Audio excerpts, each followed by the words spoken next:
A very good day. The topic for this session is anticholinergics. In fact, anticholinergics is a group with large number of drugs. Anticholinergics are classified into whether they are natural or synthetic compounds. Now, one which are natural, they are derived from plants. As all of these drugs ends with INE, that's why they are alkaloids.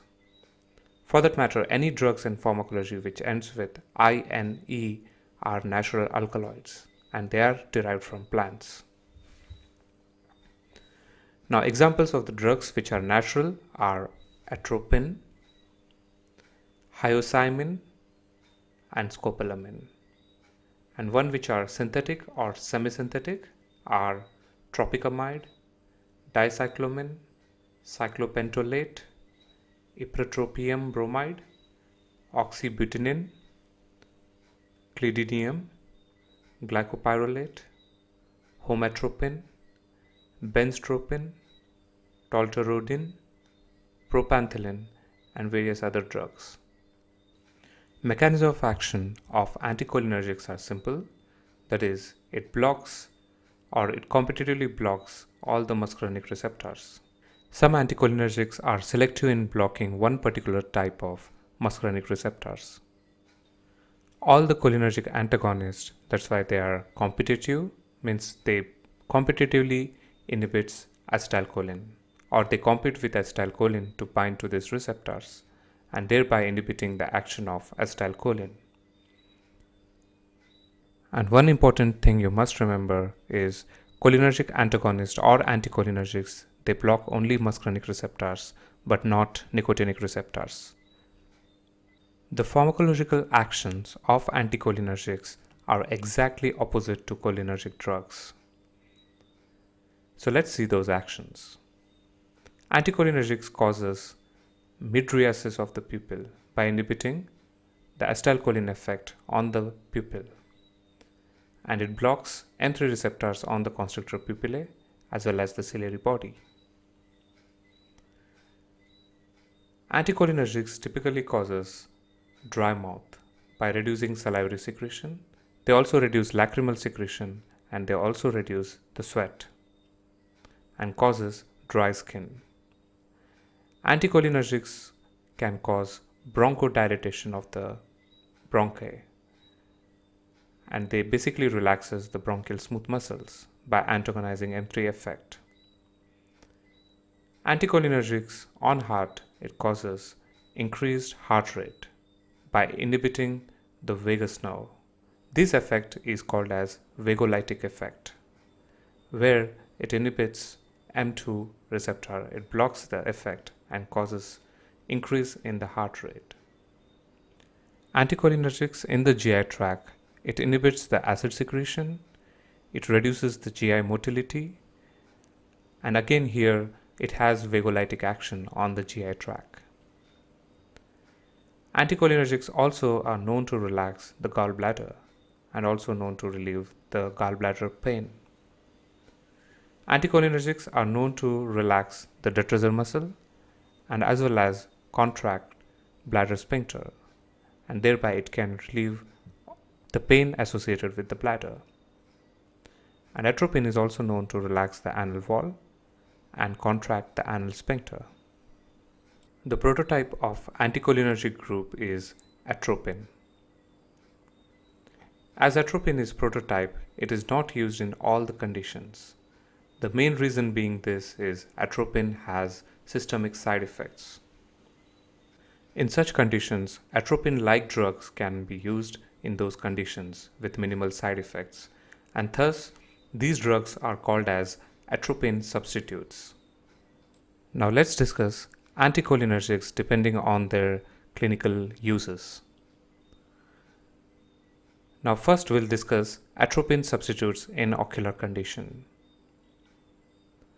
Before going into ocular conditions, you need to know what is cycloplegia. Cycloplegia is nothing but it's a process of loss of accommodation. So whenever there is a loss of accommodation, that is called as cycloplegia. Whereas cycloplegics are nothing but these are the drugs which causes loss of accommodation. Hence, all the anticholinergics are cycloplegics and they cause loss of accommodation reflex. Another drug you need to know, which is not anticholinergic but can also cause cycloplegia, is cocaine.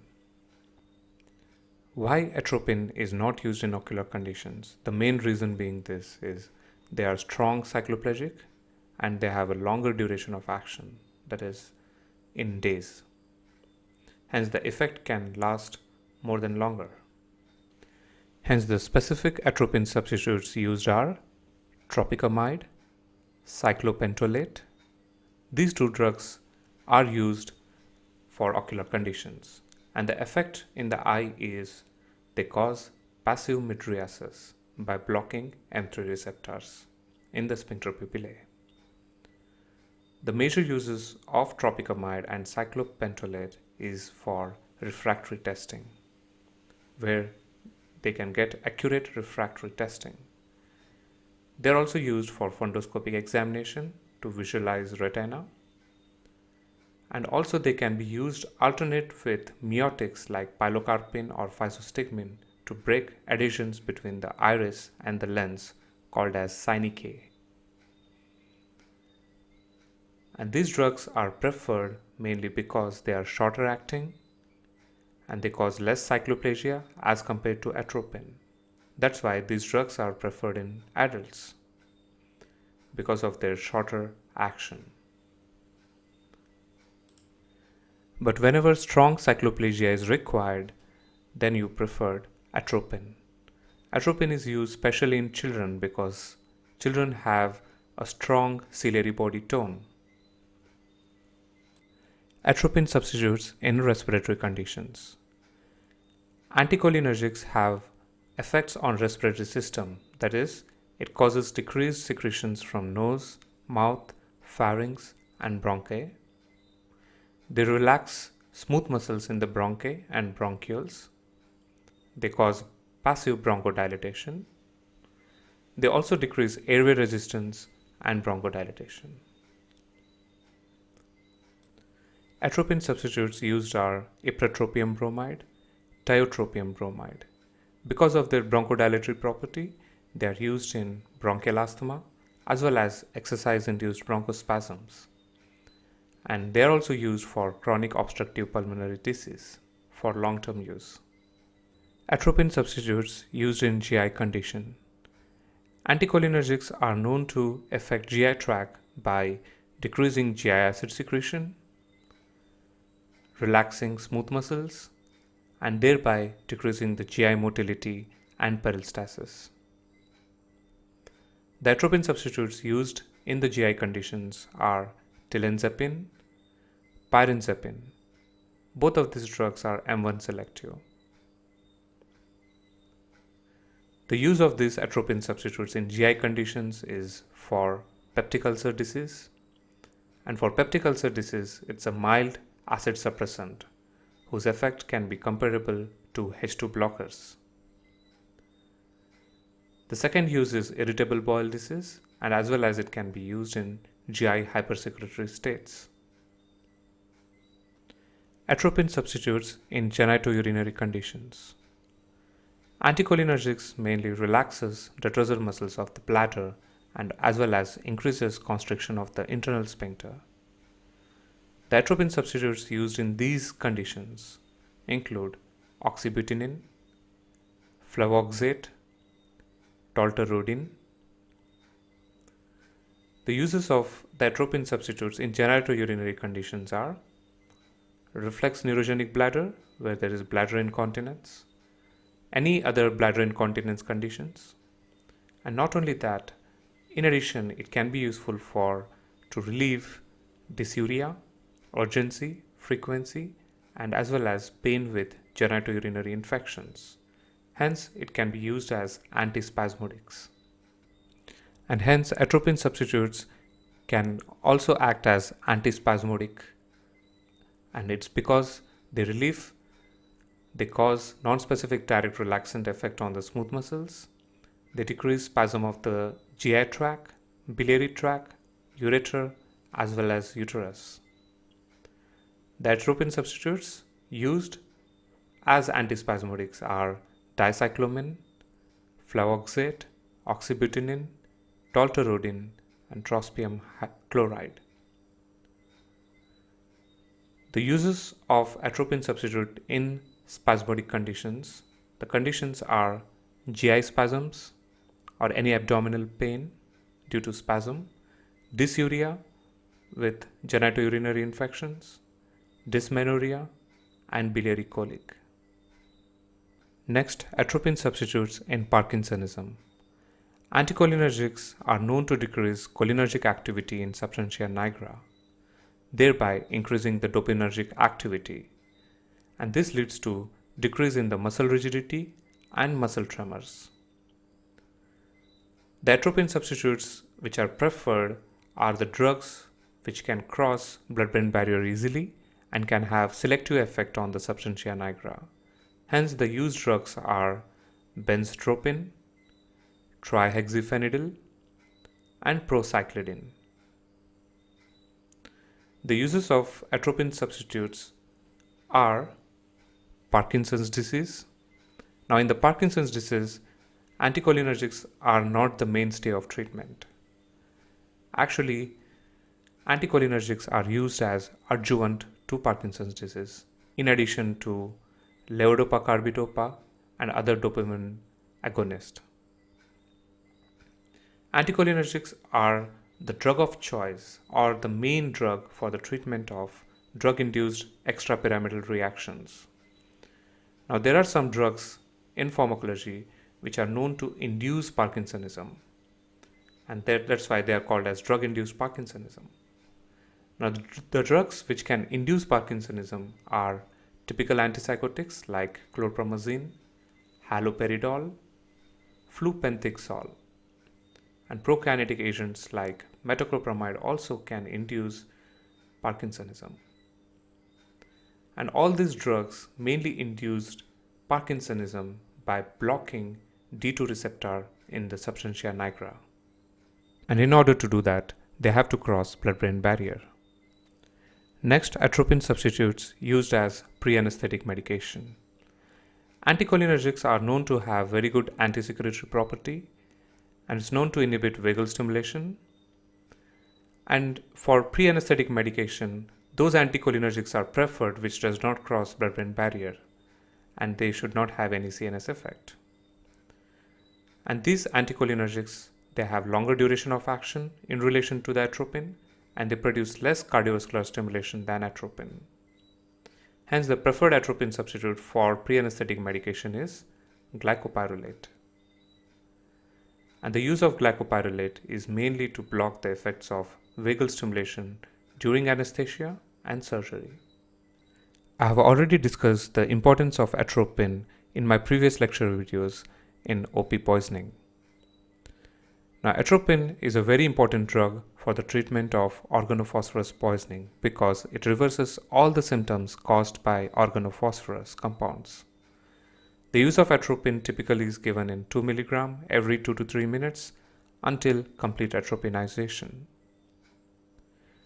Now here hundreds of milligrams need to be given over several days, and atropine is commonly given along with oxymes.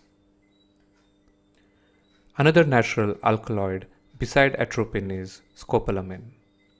Now, scopolamine is known to be most effective prophylactic agent for severe motion sickness, but it is less effective after severe nausea or vomiting has developed.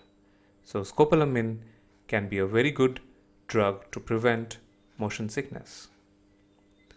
Scopolamine commonly comes as transdermal patch, and this transdermal preparation of scopolamine releases scopolamine for around 72 hours, that is for 3 days, and most commonly it is applied to post-auricular mastoid region. So remember, scopolamine is a drug of choice for motion sickness. Now, other drugs which can be used in motion sickness belongs to first generation antihistaminics like meclizine, cyclizine, doxylamine, procyclidine, etc. Now let's discuss anticholinergic poisoning or atropine poisoning. Now the drugs which can cause anticholinergic poisoning are atropine-like drugs obviously. which includes atropine, atropine substitutes. There are other drugs which also has atropine-like actions are antihistaminics, especially first-generation antihistaminics. Then phenothiazines like chlorpromazine, haloperidol. Then tricyclic antidepressants like amitriptyline, nortriptyline. The patients with atropine poisoning typically presents with blurred vision. They can be in coma.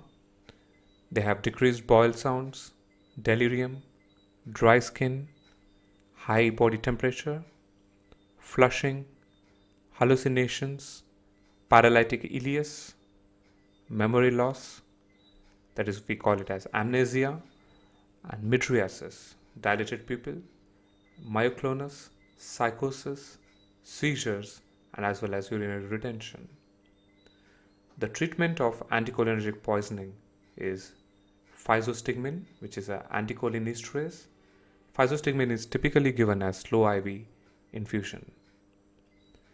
And if there is convulsions, it has to be treated with diazepam. In general, side effects of anticholinergics are cardiovascular side effects like increased heart rate, that is tachycardia, dysarrhythmias. The CNS side effects include CNS excitation, restlessness, irritability, disorientation, hallucinations, and delirium. The ocular side effects usually includes dilated pupils, which can cause blurring of vision, decreased visual accommodation, and as well as increased intraocular pressure. As you know, cholinergic drugs, they decrease intraocular pressure, whereas atropine has exactly opposite action, that it increases intraocular pressure. That's why it should not be used in glaucoma. The gastrointestinal side effects includes decreased salivation, that is, patient commonly complains of dry mouth. There's decreased acid secretion as well as decreased GI motility. Genitourinary side effects is usually urinary retention. The glandular side effects includes decreased sweating and dry skin. The respiratory side effect includes decreased bronchial secretions. The important contraindications of anticholinergic drugs include benign prostatic hypertrophy, myasthenia gravis, hyperthyroidism, should not be used in glaucoma, and as well as should not be used in tachydysrhythmias. And also you should consider situations where there is delayed gastric emptying. You should not use in these conditions too. An important drug interaction you need to remember is it should not be combined with other drugs which also has cholinergic blocking effects like antihistaminics, phenothiazines, tricyclic antidepressants, and monoamine oxidase inhibitors, because they cause additive side effects like dry mouth, urinary retentions, etc. So this finishes anticholinergic drugs. Thank you for listening. Goodbye. And watch more videos on masterpharmacology.com.